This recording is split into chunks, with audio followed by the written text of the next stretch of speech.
వారణాసిలోని దశాశ్వమేధ ఘాట్ సమీపంలో ఉన్న అపురూప ఆలయం శ్రీ శూల్ టంకేశ్వర్ ఆలయం.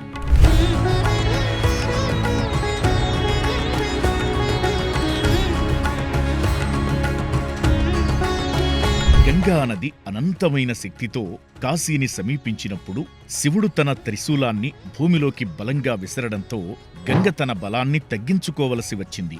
అంతేకాదు, ఆమె కాశీలో మెల్లగా ప్రవహించడానికి అంగీకరించడమే కాకుండా ఎల్లప్పుడూ వారణాసిలోనే ఉండి భక్తుల పాపాలను ప్రక్షాళనం చేస్తానని శివునికి వాగ్దానం చేసింది. ఆ కారణంగానే గంగానది వేసవిలో సైతం నిరంతరం ప్రవహిస్తూ ఉంటుంది. శివుడు తన శూలంతో గంగానదిని అదుపు చేయడం వల్ల ఆ మహాదేవుడికి శూల్ టంకేశ్వరుడనే పేరు వచ్చింది.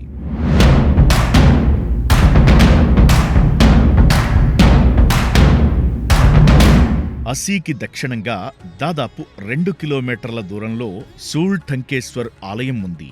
అలాగే దశాశ్వమేధంలో భాగమైన ప్రయాగ తీర్థం సమీపంలో ఈ మహిమాన్విత ప్రదేశం ఉన్నట్లు కాశీఖండం ద్వారా అవగతమవుతోంది.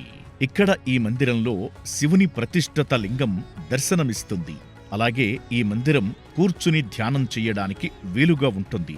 ఈ ప్రదేశంలోకి ప్రవేశించిన భక్తులు, ధ్యానాసక్తి పరులు వెంటనే ధ్యానస్థితికి వెళ్లవచ్చు. కాశీని సందర్శించే ప్రతి భక్తుడు దర్శించుకోవాల్సిన మహిమాన్విత ప్రదేశం శూల్ టంకేశ్వర ఆలయం.